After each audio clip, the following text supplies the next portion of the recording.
Ya, halo, assalamualaikum warahmatullahi wabarakatuh. Selamat sore semuanya. Kita ketemu lagi di ngobrol-ngobrol santai mengenai sesuatu yang hari ini cukup berbeda ya.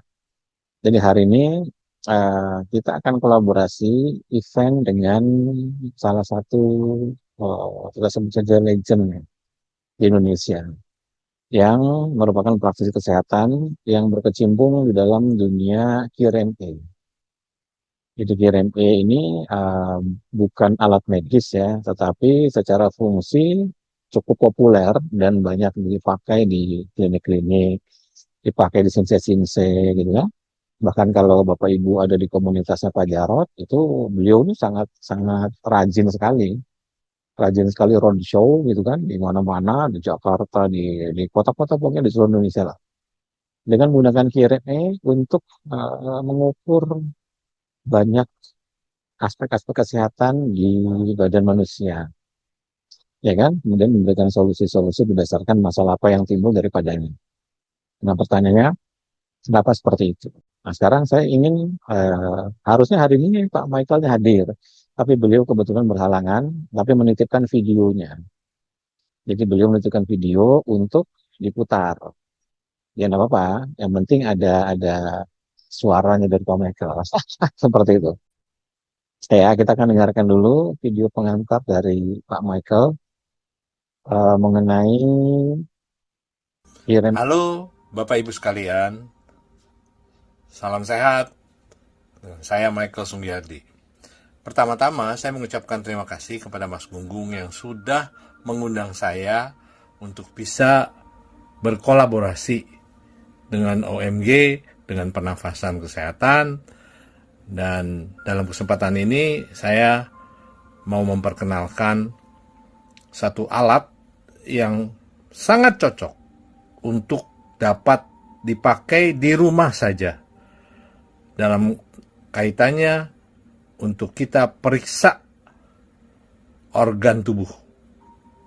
Sama seperti kita MRI, sama seperti kita eh, X-ray ya, dan segala macam peralatan-peralatan pemeriksaan kesehatan yang memang memungkinkan untuk bisa kita ke rumah sakit atau ke klinik ya. Jadi alat ini namanya Kierema ya, mungkin terbalik ya di gambarnya. Nah, nanti saya akan perlihatkan bagaimana dalam waktu yang hanya sekitar 2-3 menit, tergantung dari bagaimana peredaran darah kitanya ini ya. Dan bentar saya cari dulu. Oke. Jadi saya di depan saya ini ada komputer yang tersambung dengan alat ini, dan kemudian nanti ada sensor ini yang nanti dimasukkan ke jari kita ya, telunjuk atau jari tengah atau jari manis. Kita lihat ya, kita lakukan pemeriksaan. Kemudian khusus untuk yang laki-laki, tangannya tangan kiri ya, masukkan ini.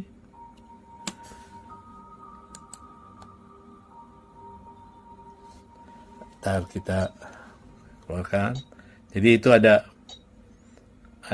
suara titik tik tik, dan di sini akan terlihat countdown, count up bukan countdown ya, 60. Dan di atasnya yang kecil itu 97 adalah paru-paru, jadi artinya kita punya saturasi paru-paru ya. Sedangkan 81, 83 itu adalah denyut jantung kita. Dan ini kita akan count up 29, 30 sampai 60 ya. Jadi kita tunggu sampai ke angka 60.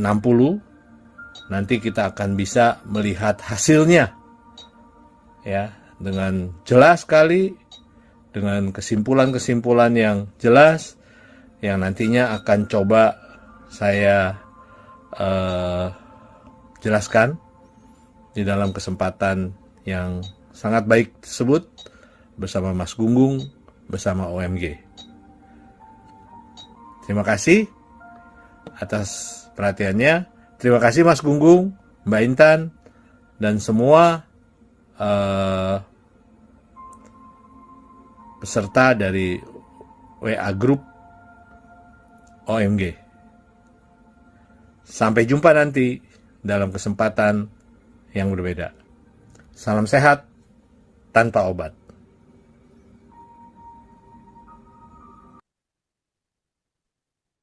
Ya, oke, saya stop dulu ya. Nah, yaitu pengantar dari Pak Michael. Jadi ini alat yang beliau sudah geluti bertahun-tahun.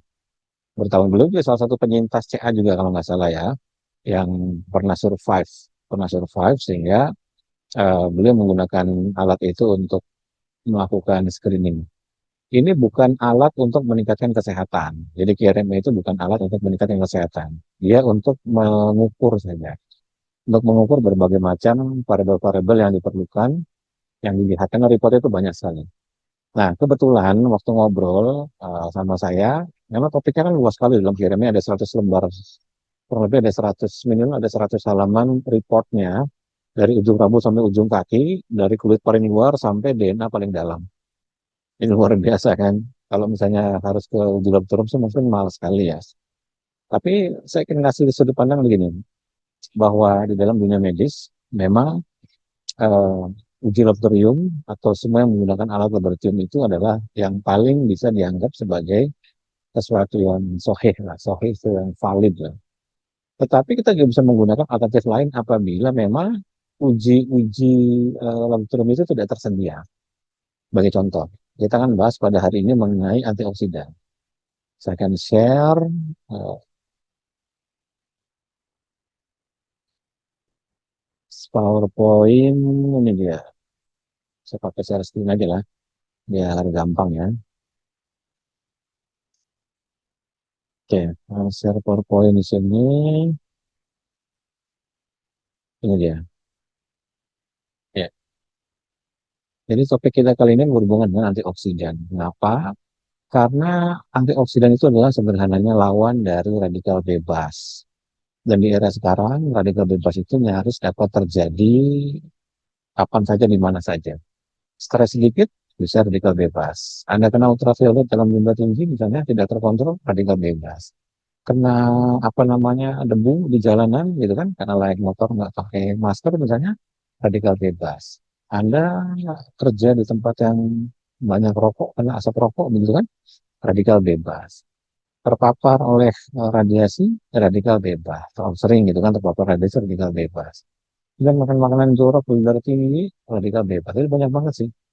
Nah, lawan dari radikal bebas ini adalah antioksidan. Ini lawan yang memang secara alamiah. Jadi antioksidan ini jenisnya banyak. Bisa kita lihat contoh di gambar ini ya. Ada enzimatik, ada non-enzimatik. Yang contoh enzimatik ini diantaranya adalah ada SOD atau suboxide dismutase, ada katalase, ada glutathione. Untuk yang non-enzimatik contohnya adalah vitamin A, C, E, K. Di keluarga vitaminnya itu adalah A, C, E, K. Di keluarga mineral namanya zinc, selenium. Di keluarga karotenoid itu ada beta karotin, ada likopen. Likopen itu dari tomat, ya kan? Beta karotin yang jelas ini dari keluarga wortel-wortelan, ya kan? Ada lutein, ada zeaxanthin, ada dari manggis dan sebagainya.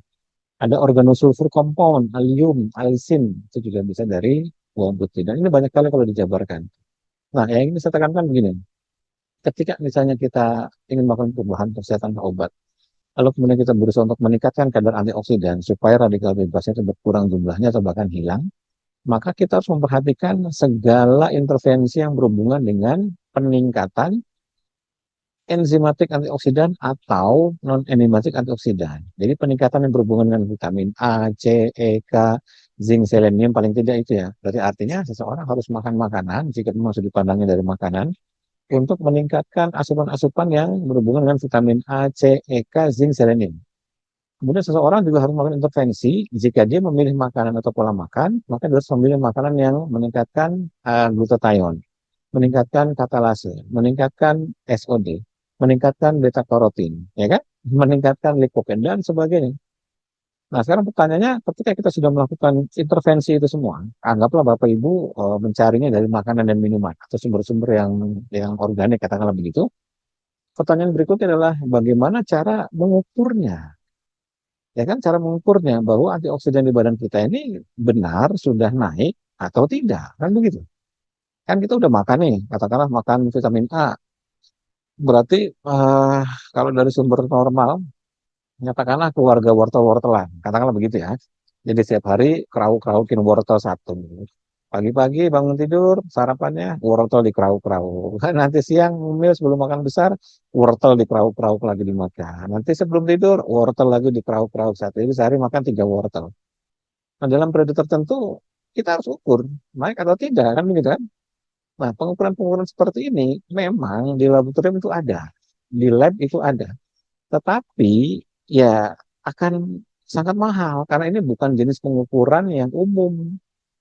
Beda dengan pengukuran misalnya panel hematologi darah misalnya begitu, atau panel liver, atau panel ginjal, atau panel gula gitu kan, panel gula darah seperti HbA1c, gula darah puasa, gula darah sewaktu, gula darah postprandial, ya kan? Nah itu umum, itu umum. Tapi kalau misalnya mengukur antioksidan ini tidak umum, tidak semua lab itu ada. Dan kalaupun ada, biasanya terbatas. Misalnya ngukur dari total kadar antioksidannya, tapi tidak disebutkan antioksidannya apa, ya kan? Atau kita pengen ngukur dari kadar radikal bebas di badan, ya kita harus cari orang-orang, laboratorium yang bisa mengukur misalnya parameter T-bars namanya, TBARS, T-bars. Itu untuk mengukur kadar radikal bebas yang ada di badan. Kan jadi susah, ya kan? Nyarinya susah, harganya mahal, jadi menjadi tidak cost efektif.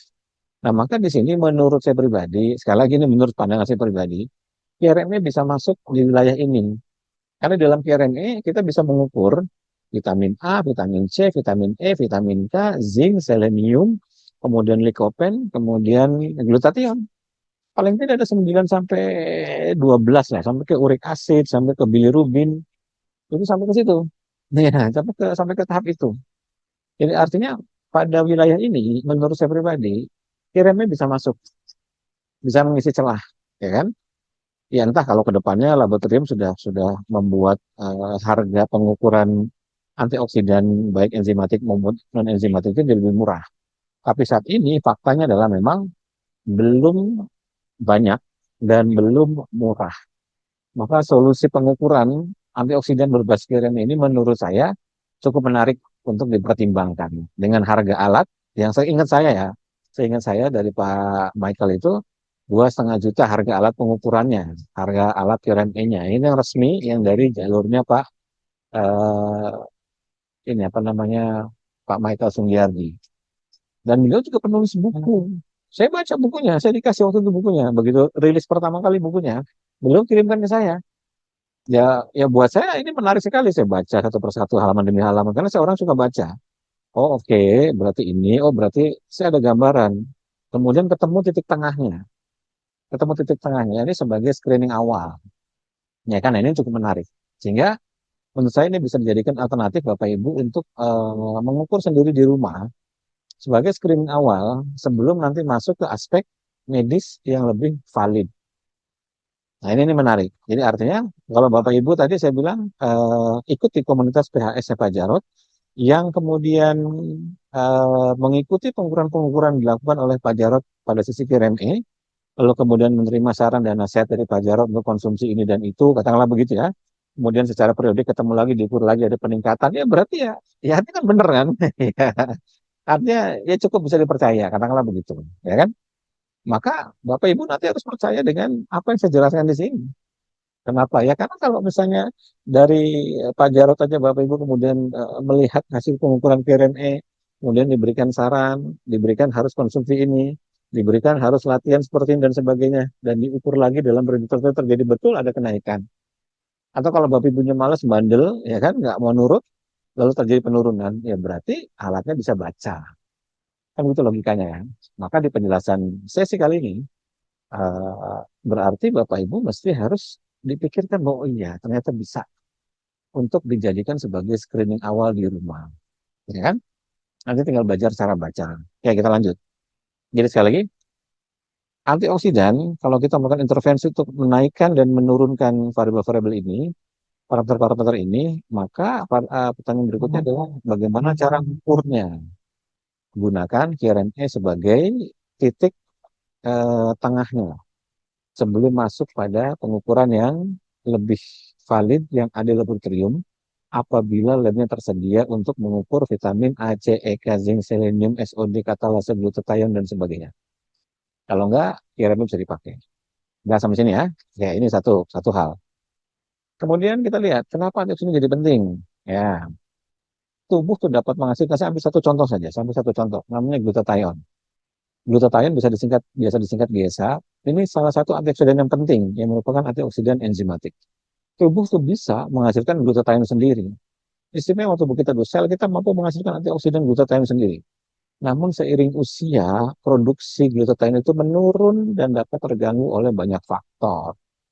Beberapa di antara sudah disebutkan di depan, seperti merokok, baik merokok pasif maupun merokok aktif, kemudian terpapar oleh debu-debu di jalanan, terpapar oleh radiasi, terpapar oleh misalnya ultraviolet yang tinggi, kemudian makanan-makanan yang jorok dan sebagainya. Wah, pokoknya banyak lah. Itu otomatis akan memaksa tubuh untuk menghasilkan glutathione sebagai proteksinya. Kalau usianya masih muda, maka jumlahnya masih sangat cukup, maka kita jadi terlindungi. Tapi seiring usia, kita lihat, glutathione seiring usia itu menurun, ya kan? Lihat di sini, usia antara dari 21 ke 30, kemudian di atas 60 itu menurunnya sampai 50%. Luar biasa ya, menurunnya sampai separuhnya. Jadi artinya kemampuan proteksi kita terhadap hal-hal yang berhubungan dengan radikal bebas itu semakin hari semakin menurun. Semakin bertambahnya usia semakin menurun. Maka artinya apa? Bapak Ibu harus melakukan sesuatu untuk meningkatkan kadar antioksidan di dalam tubuh. Gampangnya begitu. Apa yang harus dilakukan, Mas? Ya, lakukan intervensi untuk menaikkan superoksidatif mutase. Lakukan intervensi untuk menaikkan glutathione. Lakukan intervensi untuk menaikkan katalase. Lakukan intervensi untuk menaikkan beta karotin. Lakukan intervensi untuk menaikkan vitamin A, C, E, K, zinc, dan selenium. Lakukan intervensi, pokoknya semua lakukan intervensi untuk menaikkan itu atau untuk menurunkan resiko dari terpaparnya radikal bebas. Mau nggak mau, pilihannya harus begitu. Iya, pilihannya harus begitu. Kenapa? Karena secara alamiah jumlahnya menurun seiring perjalanan usia. Penelitian tahun 1995 dengan subjek 282 menurun terbukti lebih dari 50%. Penelitian yang dilakukan di tahun 2005, ya kan, kurang lebih sekitar 10 tahun kemudian, ya juga terbukti menurun. Jadi artinya betul, aging ini akan menurunkan produksi glutathione. Belum lagi ditambah orang-orang yang aging atau menua itu biasanya resiko kankernya pun lebih besar, ya kan? Maka secara alamiah tentu penurunannya menjadi lebih besar lagi. Harus disepelekan, ya kan? Nah, kemudian prekursor dari glutathione, apabila Bapak Ibu mengambil intervensi solusi berdasarkan suplemen, itu glycine, NAC, dan glutamat asid. Yang biasanya dijual sebagai suplemen bebas adalah glycine dan NAC. Maka biasa disingkat sebagai Glynex. Glynex singkatan dari glycine dan N-acetylcysteine. NAC itu singkatan dari N-acetylcysteine. N-acetylcysteine. Nah, menurut jurnalnya, ini ada di video yang udah lama ya, diperlukan dosis 4,8 gram per hari atau 7,2 gram per hari. Bayangkan, 4,8 gram per hari. Kita lihat ya, angkanya. Kalau misalnya Anda ingin menggunakan pendekatan berbasis ini dia, berbasis suplemen. Jadi jika Anda membeli Glynex dengan jurnalnya bilang selama 24 minggu, itu diperlukan 4,8 gram per hari. Untuk merek-merek yang umum itu kira-kira harganya 1,6 juta per bulan. 24 minggu itu berarti 24 dibagi 4, berarti 6 bulan. Ya kan? Hitung saja. Kalau 6 bulan, berarti 1,6 dikali 6. Ya kan? Berarti 9,6 juta selama 6 bulan.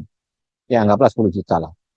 Kalau dosisnya dinaikkan jadi 7,2 gram, berarti sekitar 2,2 juta per bulan atau 13,3 juta per bulan. Ini kalau menggunakan solusi berbasis antioksidan yang bentuknya suplemen, ya kan? Nanti ngukurnya pakai QRME, ya, untuk membuktikan kenaikannya. Kebayang sampai sini ya? Oke. Nah sekarang kita lihat resikonya juga pada mereka yang kanker. Kenapa ini penting? Karena semua dari kita ini punya potensi kanker. Jadi saya ulangi, semua dari kita punya potensi kanker. Dan studi terhadap kanker dan glutathione ini terlihat bahwa level glutathione pada sel tumor itu sering terdeteksi tinggi. Ya, sering terdeteksi tinggi. Tuh.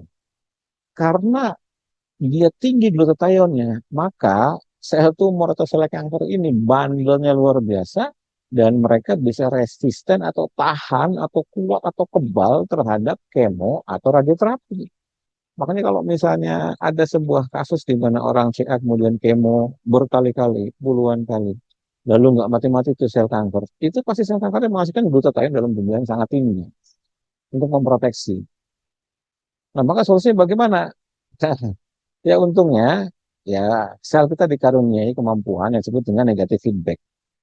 Apa itu negatif feedback? Ya ini ketika sel dikenai sama antioksidan dari luar, maka kemudian akan terjadi penurunan produksi antioksidan di dalam sel itu sendiri. Sehingga nanti ketika di kemo berikutnya, si sel itu karena sudah menurun antioksidannya, menurun glutathione-nya, jadi dia bisa di kemo dan bisa mati yang sebelumnya bandel. Jadi caranya justru dengan menambah asupan glutathione. Ini memang jurnalnya bilang begitu. Makanya ini menjadi perdebatan yang sangat sangat ramai sekali di dunia medis gitu kan.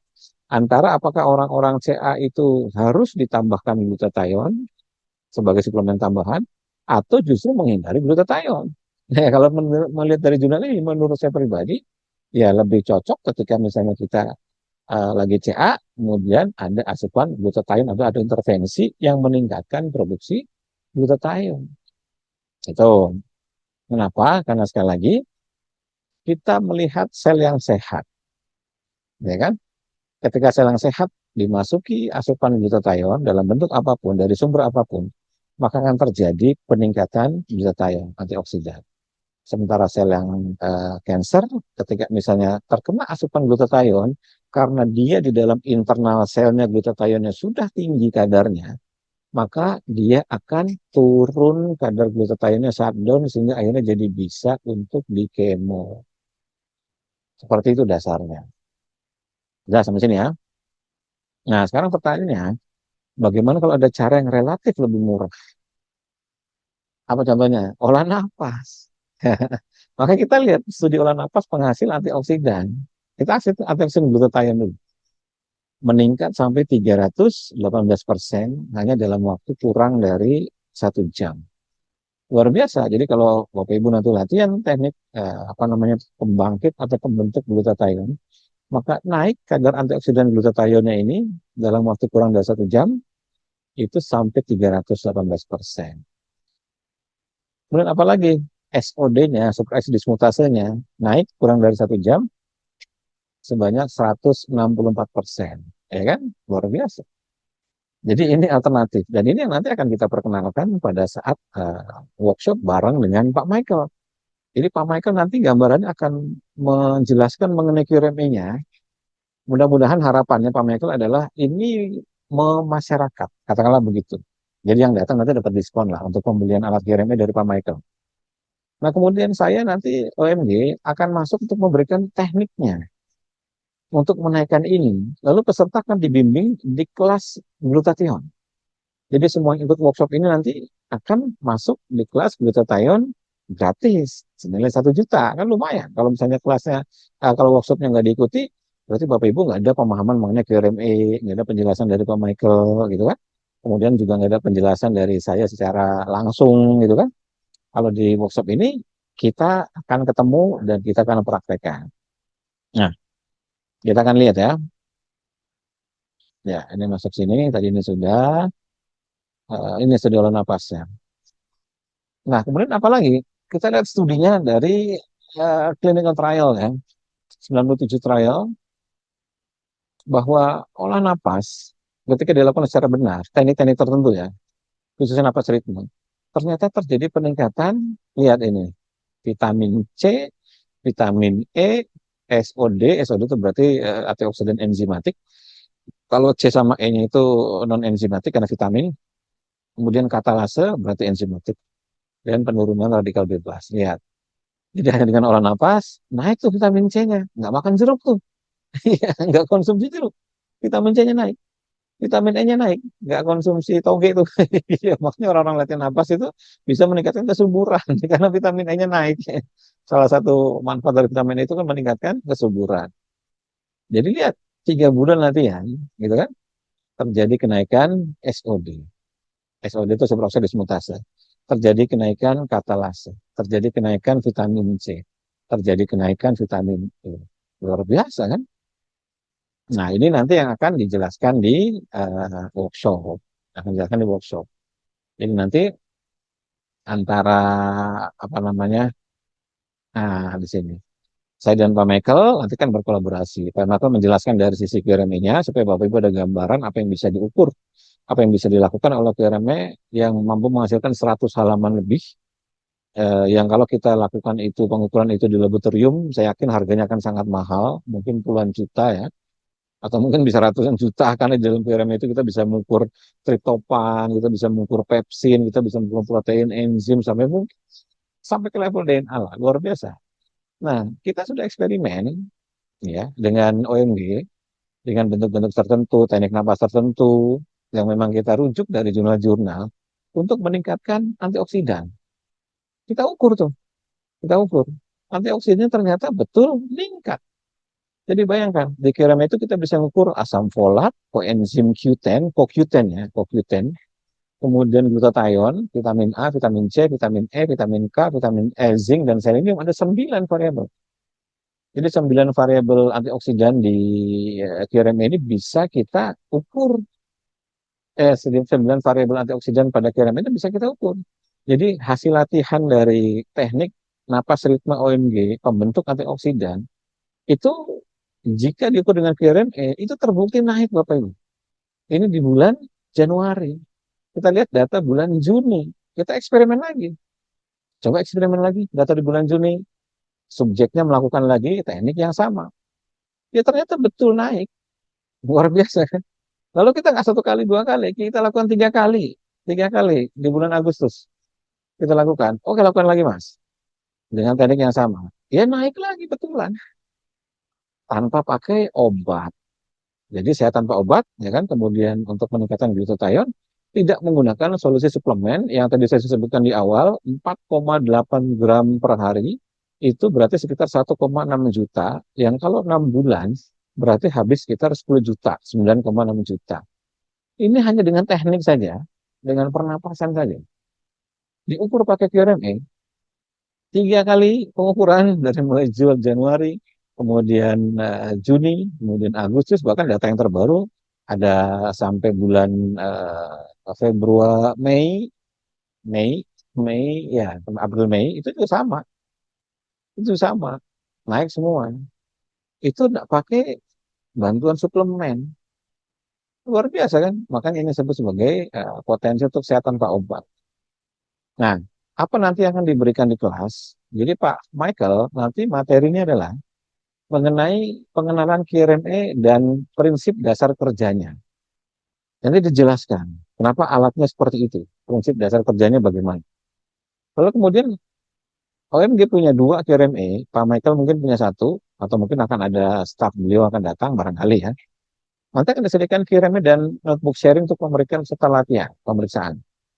Lalu kalau Bapak Ibu membeli di tempat, misalnya ke Pak Michael langsung tentunya ya, itu nanti ada instalasi perangkat lunak QRME-nya. Lalu cara menggunakan alat QRME-nya. Langsung di tempat pada saat itu. Kemudian bagaimana prosedur pemeriksaan dan pengambilan datanya. Lalu membaca hasil laporan secara umum dan etika dasar dalam menyampaikan hasil kepada klien. Luar biasa.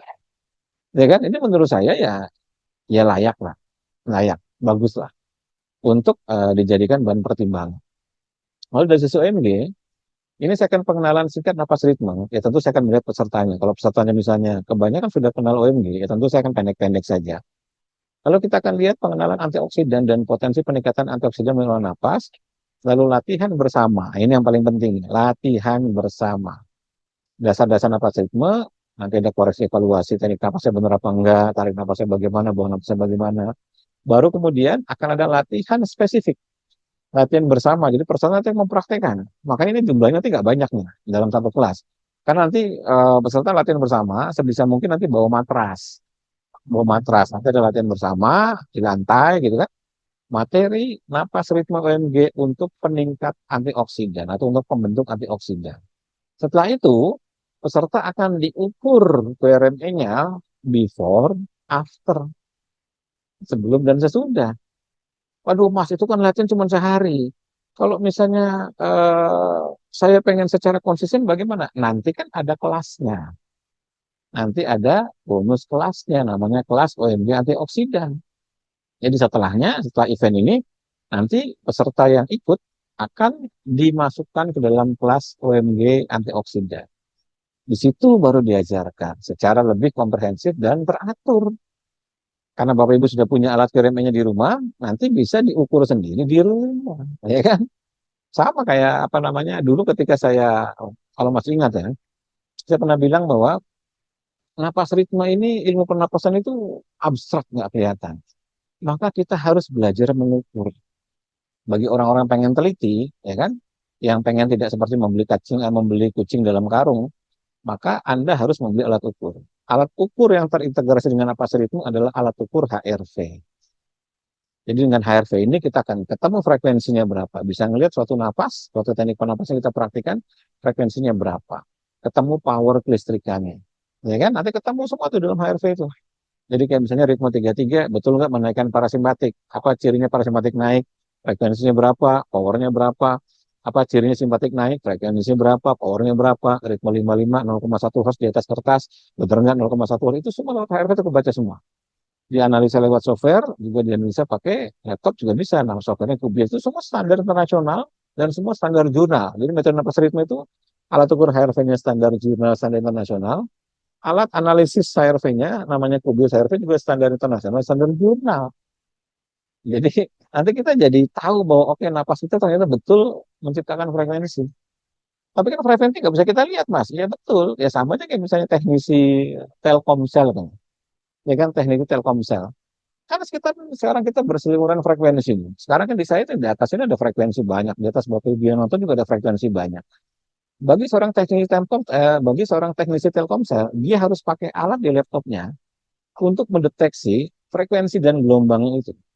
Lalu muncul dalam bentuk visual di layar dan orang itu akan percaya, benar nggak?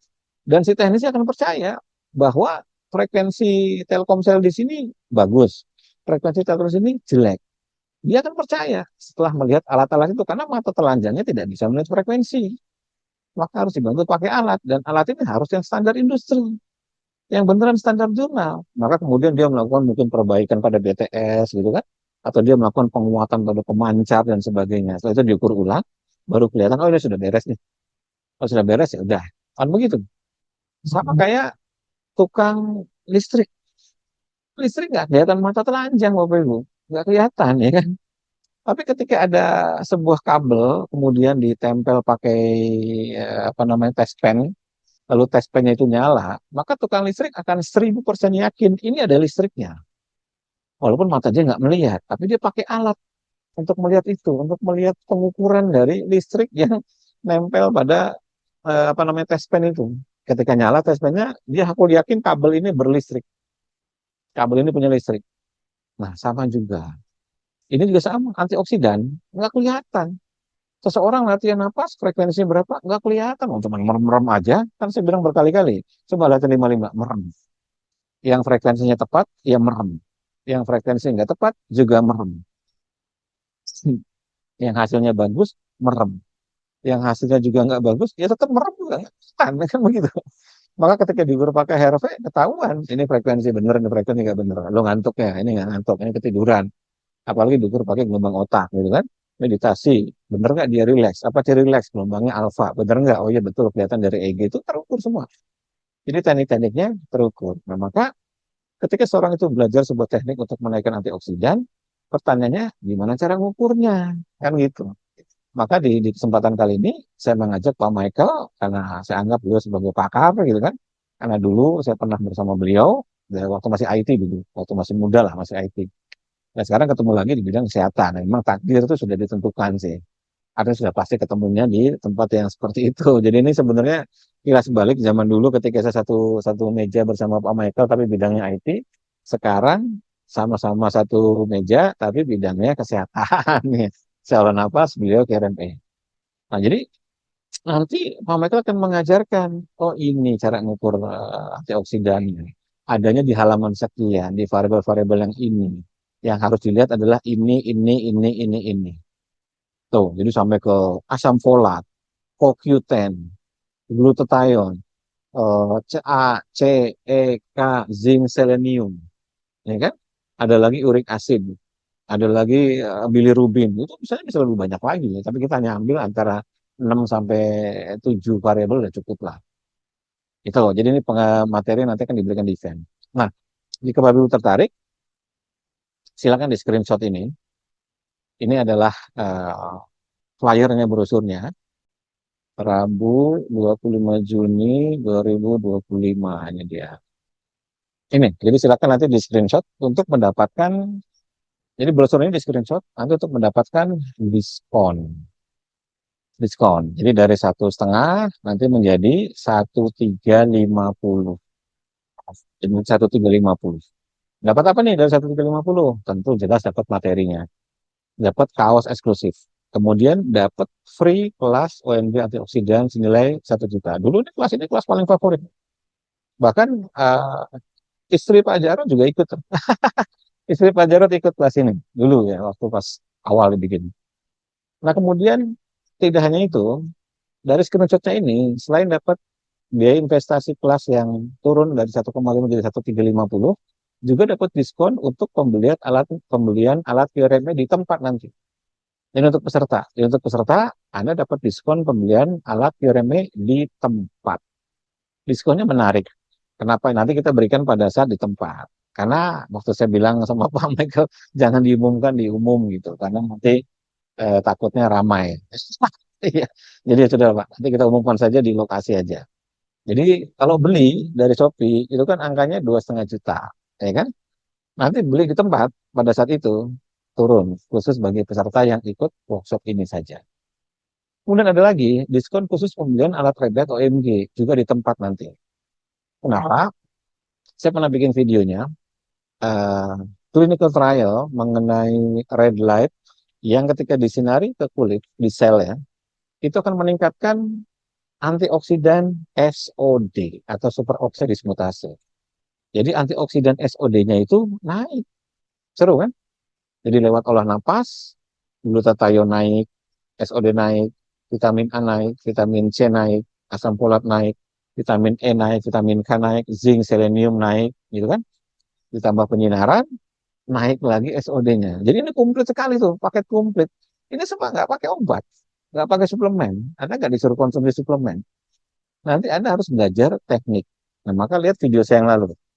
Di video saya yang lalu itu saya jelaskan begini. Jika kita punya jargon sehat tanpa obat, maka pilihannya adalah ambil dari jalur-jalur pola makan. Jelas kita harus milih makanan-makanan yang kaya dengan antioksidan. Berarti jelas pilihan A, C, E, K, zinc, selenium, glutathione, kemudian katalase, beta karotenoid dan sebagainya. Cari makanan-makanan itu, ya kan? Otomatis ya ada kos yang harus Anda keluarkan untuk mengkonsumsi itu secara terus-menerus. Kan nggak mungkin tuh beli sekali, misalnya katakanlah AC aja ya, AC karotenoid, berarti Anda beli wortel sama beli jeruk, misalnya begitu kan? Atau beli buah bit misalnya, sekali aja kan nggak mungkin. Pasti kan harus dibeli berkali-kali, kan harus dikonsumsi lagi besoknya, konsumsi lagi besoknya, konsumsi lagi besoknya gitu kan. Berarti harus dihitung saja. Atau sebab-sebab yang lain, misalnya Anda melakukan olahraga yang terbukti untuk menaikkan antioksidan. Nanti diajarkan pada saat workshop. Itu pun harus dilakukan secara terus-menerus, berkala, sebagai bagian dari habit. Juga termasuk latihan olah napas. Pada latihan olah napas juga harus dilatih sebagai bagian dari habit. dari bagian dari habit, kebiasaan, ya kan? Nah, maka jika seseorang itu punya jargon sehat tanpa obat, kemudian pendekatan olah napas, maka dia harus tahu tekniknya. Dia harus tahu tekniknya, tekniknya yang proven. Maka dari itu kita angkat studinya dari jurnal. Karena kita angkat dari jurnal, kenapa kok hasilnya bersesuaian ini pada naik? Ya, karena memang yang kita tiru dari jurnal. Jurnalnya sudah dilakukan studi, nah studinya itu kita baca sampai rinci sampai detail, kemudian kita uji, kita analisa, lalu kita ukur pakai QRM, ya hasilnya ternyata benar. Bahkan ada beberapa peserta yang waktu itu, Mas, aku mau nguji ke laboratorium, boleh? Dapat di mana, Bu? Laboratoriumnya? Oh, dapat di X. Itu yang diuji apa? Di situ hanya bisa total antioksidan aja, tapi naik betul. Ya, berarti kan naik, walaupun hanya bisa menguji satu saja. Iya, saya pengen nguji C, E, K, zinc, selenium, mahal banget, Mas. Ya, mahalan katanya. Ya, jadi nggak worth it lah. Kalau untuk penelitian sih oke lah. Nah, maka QRM ini bisa masuk sebagai titik tengahnya. Jadi keuntungan Anda ikut workshop ini apa? Dijelaskan oleh Pak Michael itu bagaimana cara memanfaatkan QRM untuk di rumah, ya kan? Variabel-variabel apa yang bisa dilihat, data-data apa yang bisa dilihat. Kemudian Anda juga diajarkan bagaimana cara membacanya, cara mengevaluasi, menganalisanya. Oh, ini penting banget. Menurut saya ini penting. Itu susah. Misalnya beli sendiri nih. Wah, saya udah tahu lah QRM-nya. Beli sendiri, weh. Ya, tak beli sendiri aja di Shopee misalnya gitu kan. Atau di Tokopedia atau di apalah. Alatnya datang. Anda ribet installnya. Ya kan? Ya kalau bisa, minta tolong. Oke lah, anggaplah udah bisa diinstal. Setelah diinstal, ngukur, oke gampang. Bisa lihat manual atau bisa lihat di YouTube segala macam. Tapi cara baca, cara nafsirkan, itu nggak bisa. Anda harus belajar sama orang yang lebih ngerti. Ya kan? Siapa? Ya Pak Michael ini. Pak Michael ini lebih ngerti. Jadi nanti Anda bisa bertanya, akan dipaparkan, dilihat, gitu kan? Cara bacanya. Bahkan saya lihat beliau tuh ada kelas untuk membaca QRME yang basic, yang lanjutan. Dan yang lanjutan yang melakukannya itu dokter instrukturnya tuh. Karena kebetulan saya juga ada di grupnya Pak Michael, saya lihat ketika ada kelas lanjutan QRME itu, ternyata narasumbernya itu seorang dokter. Berarti beliau pun mungkin ya, mungkin dalam asumsi saya, ya ada korelasi dan mengambil pendekatan yang mungkin sama dengan pemikiran saya bahwa ini bisa sebagai jalan tengah untuk mengukur hal-hal yang kalau di laboratorium itu mungkin akan mahal sekali, ya kan? Dengan hanya alat yang bisa dibeli di rumah, kemudian ini bisa jadi alternatif untuk melakukan screening untuk diri sendiri, untuk anggota keluarga di rumah, untuk saudara, teman, kerabat, dan sebagainya. Kalau dari hasil screening ini akan diputuskan bagaimana sehat tanpa obatnya, pendekatannya bagaimana, intervensinya bagaimana, cara melakukannya bagaimana. Nah, OSG masuk di sini untuk memberikan solusi alternatif yang topiknya berhubungan dengan antioksidan. Nanti bulan Juli kita ada lagi topiknya berhubungan dengan protein dan enzim. Jadi bagaimana teknik yang nanti akan dipraktekkan pada saat workshop di bulan Juni yang akan datang di akhir Juli ya. Kalau yang Juni ini sekarang berhubungan sama antioksidan. Nanti di Juli untuk meningkatkan uh, misalnya begini. Oke, seseorang tuh ada masalah, let's say ADHD. Dia butuh dopamin tinggi. Karena ADHD itu biasanya dia low dopamin. Reseptor dopaminnya itu bermasalah. Jumlah dopaminnya menjadi sangat rendah. Bagaimana cara untuk menaikkan dopamin? Dopamin naik. Pertanyaannya, ngujinya gimana? Tahu dopaminnya naik dari mana? QRME bisa. Seru kan? Dan ketika kita tahu ada alat yang bisa untuk menguji dopamin, kita bisa melihat bahwa dopamin itu bisa lari ke masalah Parkinson.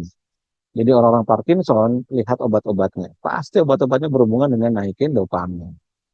Lihat orang-orang ADHD. Kemudian kalau dia ke psikiater, lalu lihat obat yang diberikan. Itu rata-rata obat untuk naikin dopamin, obat-obat hormonal. Pertanyaannya, ukurnya gimana? Ya kan? Dari obat itu, ketika obat itu konsumsi, kemudian ukurnya gimana? PRME bisa masuk di wilayah itu. Maka dijelaskan nanti sama Pak Michael dengan sangat gamblang, mudah-mudahan dalam waktu mungkin 3 jam, 4 jam. Nanti selebihnya adalah latihan. Setelah latihan, kita ukur. Karena peserta udah ngerti kan cara ngukurnya, cara bacanya, cara menafsirkannya, setelah diajari sama Pak Michael. Baru itu kan masuk untuk, oke, Bapak Ibu, ini ada teknik untuk meningkatkan antioksidan. Kita belajar sama-sama. Gelar matrasnya, ini instruktur kita siapkan. Latihan, before, ukur dulu, hanya kurang dari 5 menit. Kemudian after ukur lagi, kurang dari 5 menit selesai. Setelah itu skornya dilihat, dibaca, dievaluasi, dianalisa. Acara selesai. Sudah selesai, pasti peserta masih kurang. Ketika peserta masih kurang, nanti ada pengumuman. Kelas antioksidan akan dibuka setelah ini. Seluruh peserta yang ikuti workshop juga masuk ke dalam kelas antioksidan itu. Ya kan? Nanti diajari lagi, diingatkan lagi di antioksidannya. Seru lah pokoknya. Seru. Nah, jadi buat saya ini menarik. Karena gini, eh, mencari orang yang mengeksplorasi pada alat ukur itu susah, Bu. Kita bisa nyari instruktur. Coba Bapak Ibu nyari instruktur. Instruktur misalnya di gym, ya kan? Cari yang badannya kekar. Oke, dia bisa ngajari mantap. Dia bisa ngajari cara nge-gym yang benar. Ototnya harus begini, badan tegak, porsi begini. Gerakan harus begini, tarik napas begini, buang napas begini. Cari instruktur olah napas. Oke, cari dapat. Bayar misalnya. Atau mungkin yang gratis juga ada. Dia bisa ngajari teknik pernapasan ini, itu segala macam. Tapi coba cari yang sekaligus bisa mengukur dengan alat. Lalu bisa menafsirkan. Sehingga progresnya kelihatan. Sehingga progresnya terukur. Wah itu susah tuh. Itu susah. Makanya ketemu Pak Michael tuh saya senang banget. Kenapa? Karena beliau bisa mengukur, kemudian bisa membaca ukurannya, bisa menafsirkan ukurannya. Sama kayak Bapak Ibu ketemu OMG, itu ketemu dengan alat ukur HRV. OMG bisa baca hasilnya, kemudian bisa menafsirkan hasilnya. Bahkan tidak hanya itu, lahir dua karya tulis ilmiah, Magister S2 atas nama Eliansa dari Bandung, dan tesis doktoral S3 atas nama Dr. Suharsi dari Universitas Wali Songo yang mengangkat topik HRV yang belajarnya ke OMG. Tuh, kenapa? Karena ukur itu mengukur menafsirkan itu susah. Ya kan apalagi membaca dan menafsirkan. Mas, ngukur kan saya bisa beli alatnya. Iya, sama ilustrasinya dengan Bapak Ibu datang ke laboratorium lalu ngukur kimiawi darah. Gampang nggak? Gampang, Pak. Kalau ngukur kimia darah tinggal datang ke Prodia, datang ke Pramita, datang ke Cito, bayar ke kasirnya, lalu setelah itu kita ambil darahnya, ukur, selesai, dapat beberapa lembar. Tapi membaca, menafsirkan dari hasil ukurannya, tidak bisa sendiri. Harus yang ngerti, harus yang ngerti. Nah maka buat saya pribadi, momen ketemu orang yang ngerti untuk membaca dan menafsirkan, itu ilmunya pasti banyak. Karena itu buat kita penting sekali. Ya kan? Kalau cuma sekedar ngukur, wah tinggal beli aja alatnya lah di Shopee juga ada. Ya kan? Pak Michael sering sering sering munculkan linknya lah, kurang lebih harganya 2,5 juta. Tapi ketika sudah dibeli, sudah kita bisa ngukur, itu baru fase pertama, baru bisa ngukur doang. Gimana cara baca dan menafsirkan? Karena menafsirkan itu harus by experience. Kalau membaca itu siapa aja bisa. Tapi menafsirkan itu mencari korelasi hubungan sebab akibat. Ya kan? Dan itu mahalnya ilmunya di situ sebenarnya. Mahal ilmunya itu di situ. Mencari korelasi hubungan sebab akibat. Kalau cuma baca sih ya, selembar ini dibaca, oke, selembar ini dibaca ada yang naik, ada yang turun, selembar ini dibaca ada yang naik, ada yang turun. Tapi kenapa dia naik, kenapa dia turun? Korelasi hubungan sebab akibatnya dengan pengukuran lainnya apa? Kenapa yang ini naik, kenapa yang ini turun? Lalu hubungannya apa? Nyambungnya bagaimana? Lalu kemudian berikutnya step ketiga adalah solusinya bagaimana? Jadi ketika seorang itu ingin menjadi lengkap, maka punya alatnya, satu, kemudian bisa ngukurnya, dua, tiga, bisa bacanya, kemudian bisa menafsirkannya, kemudian bisa mendapatkan solusi dari tafsiran itu. Nah ini nggak gampang. Nah maka saran saya, jika Bapak Ibu nanti tanggal 25 Juni hari Rabu ini ada rezeki dan kemudian waktunya cocok, datanglah di event ini. Nggak ada ruginya sama sekali. Nggak akan nyesal pokoknya. Ini akan sangat-sangat bermanfaat. Datang langsung belajar sama Pak Michael, dijelaskan mengenai cara baca kirimannya, lalu mendapatkan pelatihan di tempat, dan setelahnya ada kelas untuk antioksidan dari UMG untuk membimbing Bapak Ibu supaya meningkatkan kadar antioksidan di dalam tubuh tanpa suplemen. Coba hitung, 4,8 gram. Jadi Pak, saya sudah beli suplemen Vitayang Pak dari Pak Jarot. Masa sih? Iya. Berapa? Ya kadarnya cuman 500 miligram. Nggak bisa Bapak Ibu. 500 miligram itu perlu waktunya panjang sekali. Wong tadi di jurnalnya saya bilang 4,8 gram itu 24 minggu. Itu baru ngefek. 4,8 gram, bayangkan. Silakan Bapak beli Vitayang atau apalah begitu namanya gitu kan. itu hanya 500 miligram mungkin. Ya, kalaupun mentok-mentoknya diminum sehari 2 kali 1 gram, ya kan bisa kebayang angkanya berapa. Bisa kebayang untuk mencapai standar 24 minggu itu harus panjang sekali kalau masih sabar. Kalau ini, alternatif yang kita tawarkan adalah ada teknik proven by science, jurnal ilmiahnya bentuknya clinical trial. Lalu ada alternatif alat atau KRMA-nya untuk mengukur kadarnya. Udah klop tuh, tinggal belajar aja ilmunya. Beres lah kamu. Gitu ya, seru ya. Jadi silakan di screenshot, mendapatkan potongan 150.000 sehingga menjadi 1350 untuk setiap yang ngirimkan screenshot. Yang enggak, ya nggak bisa. Ya. Kemudian nanti di tempat akan dapat free kelas OMG antioksidan senilai 1 juta, diumumkan tanggal kelasnya nanti setelah tanggal 25 Juni berarti. Kemudian ada diskon pembelian alat KRMA dari Pak Michael hanya bagi yang datang di tempat, jelas jauh lebih murah dari yang di Shopee. Kemudian juga ada diskon khusus untuk pembelian alat red light OMG juga ketika belinya di tempat. Seperti itu. Nah, seru ya. Jadi tadi kita sudah bahas mengenai apa itu antioksidan radikal bebas. Kalau kita lihat apa jenis-jenisnya, ada enzimatik, non enzimatik. Lalu pertanyaan berikutnya, bagaimana cara mengukurnya? Ternyata ada alternatif alatnya.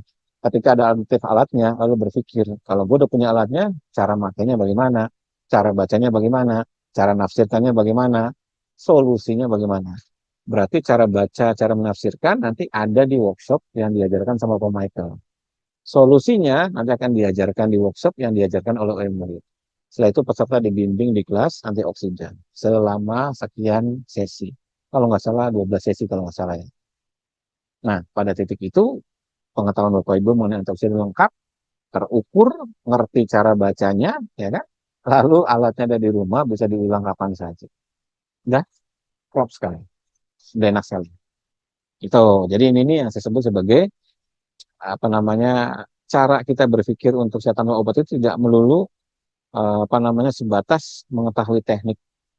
Tapi paling penting adalah ya tadi kita mengerti alat ukurnya apa, kita bisa menggunakannya, ngerti cara bacanya. Ya harus belajar, mau nggak mau harus belajar. Jadi berkali-kali saya bilang di banyak YouTube saya, jika kita berusaha menjadi seorang pembelajar, itu kita nanti jadi banyak ilmu. Nah, tahu banyak itu enggak dosa. Justru ketika tahu banyak, itu malah jadi nggak pusing. Jadi saya suka kasih ilustrasi seperti kotak obat P3K. Saya yakin Bapak Ibu di rumah minimal punya kotak obat P3K. Bener nggak? Punya kan? Dipasang di tembok tuh. Di situ ada bagian sekat-sekatnya. Isinya pasti macam-macam. Kan nggak mungkin satu kotak obat, satu kotak P3K, isinya cuma satu jenis. Kan nggak mungkin. Masa misalnya Bu Leni ada kotak obat di rumah, isinya cuman balsem aja. Nggak mungkin. Ada 10, 10, 10 apa namanya, 10 isi tapi balsem semua kan nggak mungkin. Pasti isinya ada Paramek, ada Panadol, ada balsem, ada Entrostop, kemudian ada minyak angin gitu kan. Kemudian ada kasa, ada betadine, macam-macam. Mungkin dalam satu kotak obat itu ada isinya macam-macam.